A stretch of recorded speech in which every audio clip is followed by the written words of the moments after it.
नहि कश्चित् क्षणमपि जातु तिष्ठत्यकर्मकृत् कार्यते ह्यवशः कर्म सर्वः प्रकृतिजैर्गुणैः। कोई भी मनुष्य किसी भी अवस्था में क्षण मात्र भी कर्म किए बिना नहीं रह सकता, क्योंकि प्रकृति के परवश हुए सब प्राणियों में प्रकृतिजन्य गुण कर्म करवा लेते हैं। व्याख्या: कर्मयोग, ज्ञान योग और भक्ति योग। किसी भी मार्ग में साधक कर्म किए बिना नहीं रह सकता। यहाँ कश्चित, क्षणम और जातु ये तीनों विलक्षण पद हैं। इनमें कश्चित पद का प्रयोग करके भगवान कहते हैं कि कोई भी मनुष्य कर्म किए बिना नहीं रहता, चाहे वह ज्ञानी हो या अज्ञानी। यद्यपि ज्ञानी का अपने कहलाने वाले शरीर के साथ कोई संबंध नहीं रहता, तथापि उसमें कहलाने वाले शरीर से भी हरदम क्रिया होती रहती है।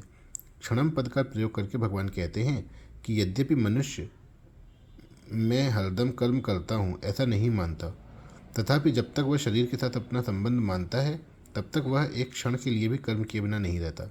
जातु पद का प्रयोग करके भगवान यहाँ कहते हैं कि जागृत, स्वप्न, सुषुप्ति, मूर्छा आदि किसी भी अवस्था में मनुष्य कर्म किए बिना नहीं रह सकता। इसका कारण भगवान इसी श्लोक के उत्तरार्ध में अवशः पद से बताते हैं कि प्रकृति के परवश होने के कारण उसे कर्म करने ही पड़ते हैं। प्रकृति निरंतर परिवर्तनशील है। साधक को अपने लिए कुछ नहीं करना है। जो विहित कर्म सामने आ जाए उसे केवल दूसरों के हित की दृष्टि से कर देना है। परमात्मा प्राप्ति का उद्देश्य होने से साधक निषिद्ध कर्म तो कर ही नहीं सकता। बहुत से मनुष्य केवल स्थूल शरीर की क्रियाओं को कर्म मानते हैं, पर गीता मन की क्रियाओं को भी कर्म मानती है। गीता ने शारीरिक, वाचिक और मानसिक रूप से की गई मात्र क्रियाओं को कर्म माना है। शरीर वांग मनोभिर्यत कर्म प्रारभते नरः। जिन शारीरिक अथवा मानसिक क्रियाओं के साथ मनुष्य अपना संबंध मान लेता है, वही सब क्रियाएं कर्म बनकर उसे बांधने वाली होती हैं, जिसके अनुसार वे बच्चों का पालन पोषण तथा आजीविका, व्यापार, नौकरी, अध्यापन आदि को ही कर्म मानते हैं, और इनके अतिरिक्त खाना पीना, सोना, बैठना, चिंतन करना आदि को कर्म नहीं मानते।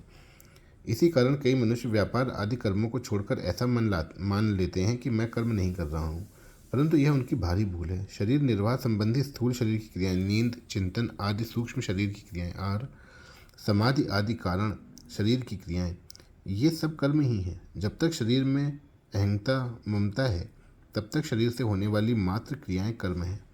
कारण कि शरीर प्रकृति के कार्य और प्रकृति का कार्य है, और प्रकृति कभी अक्रिय नहीं होती। अतः शरीर में अहंता, ममता रहते हुए कोई भी मनुष्य किसी भी अवस्था में क्षण मात्र भी कर्म किए बिना नहीं रह सकता, चाहे वह अवस्था प्रवृत्ति की हो या निवृत्ति की। कार्यते ह्यवशः कर्म सर्वः प्रकृतिर्जैर्गुणैः। प्रकृतिजन्य गुण प्रकृति के परवश हुए प्राणियों से कर्म कराते हैं। परवश होने पर प्रकृति के गुणों द्वारा कर्म कराए जाते हैं, क्योंकि प्रकृति एवं उसके गुण निरंतर क्रियाशील हैं। यद्यपि आत्मा स्वयं अक्रिय, असंग, अविनाशी, निर्विकार तथा निर्लिप्त है, तथापि जब तक वह प्रकृति और तथा उसके कार्य, स्थूल, सूक्ष्म और कारण शरीर में किसी भी शरीर के साथ अपना संबंध मानकर उससे सुख चाहता है, तब तक वह प्रकृति के परवश रहता है। इसी परवशता को यहाँ अवशः पद से कहा गया है। 9वें अध्याय के 8वें श्लोक में और 8वें अध्याय के 19वें श्लोक में भी प्रकृति के साथ संबंध मानने से परवश हुए जीवन के द्वारा कर्म करने की बात कही गई है। स्वभाव बनता है वृत्तियों से, वृत्तियाँ बनती हैं गुणों से, और गुण पैदा होते हैं प्रकृति से। अतः चाहे स्वभाव के परवश कहो, चाहे गुणों के परवश कहो, और चाहे प्रकृति के परवश कहो, एक ही बात है। वास्तव में सबके मूल में प्रकृतिजन्य पदार्थों की परवशता ही है। इसी परवशता से सभी परवशताएं पैदा होती हैं।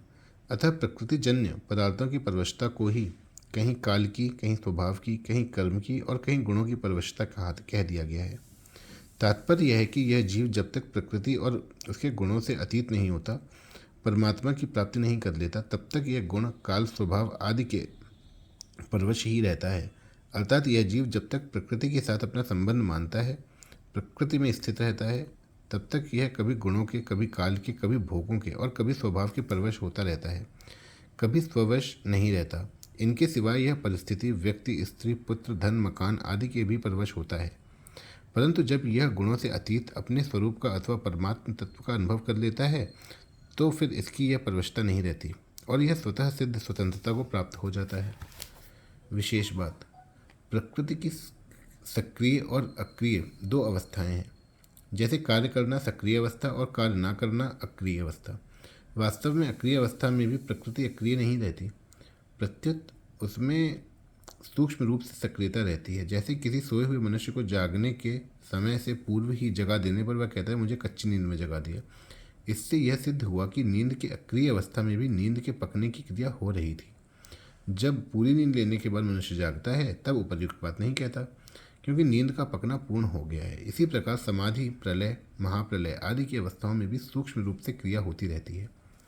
वास्तव में देखा जाए तो प्रकृति की कभी अक्रिय अवस्था होती ही नहीं, क्योंकि वह प्रतिक्षण बदलने वाली है।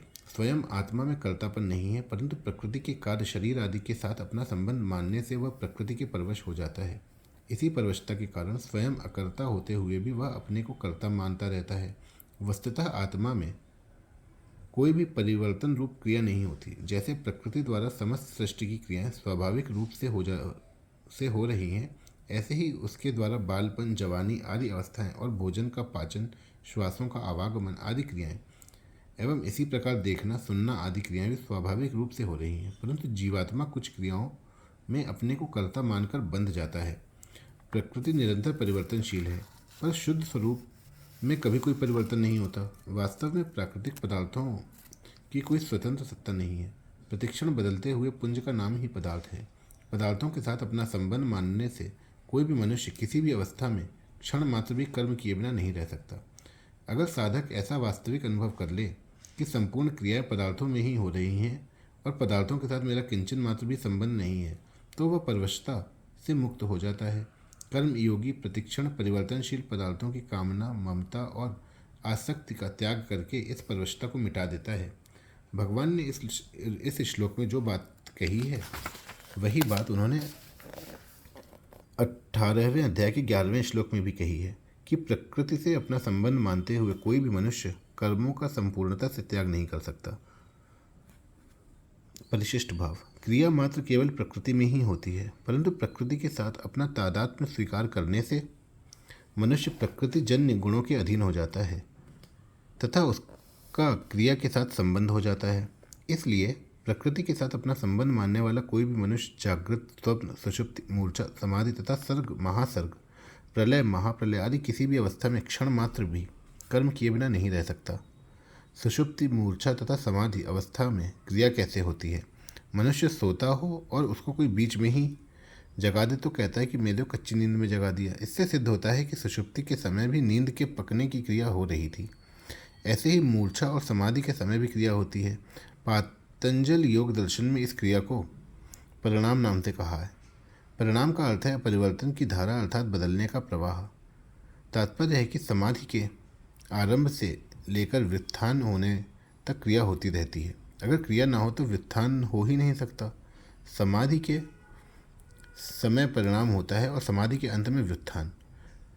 प्रकृति की संपूर्ण अवस्थाओं से अतीत है। सहजावस्था अथवा सहज समाधि सहजावस्था स्वरूप की होती है, जिसमें किंचन मात्र भी कोई क्रिया नहीं है। क्रिया होनी संभव ही नहीं है। अतः सहजावस्था में परिणाम और व्युत्थान कभी होता ही नहीं, कारण कि क्रियाएं प्रकृति विभाग में ही हैं, स्वरूप विभाग में नहीं। कार्यते ह्य विषय कर्म, कर्म करने में तो हम परतंत्र हैं, पर उनमें राग द्वेष करने में अथवा न करने में हम स्वतंत्र हैं।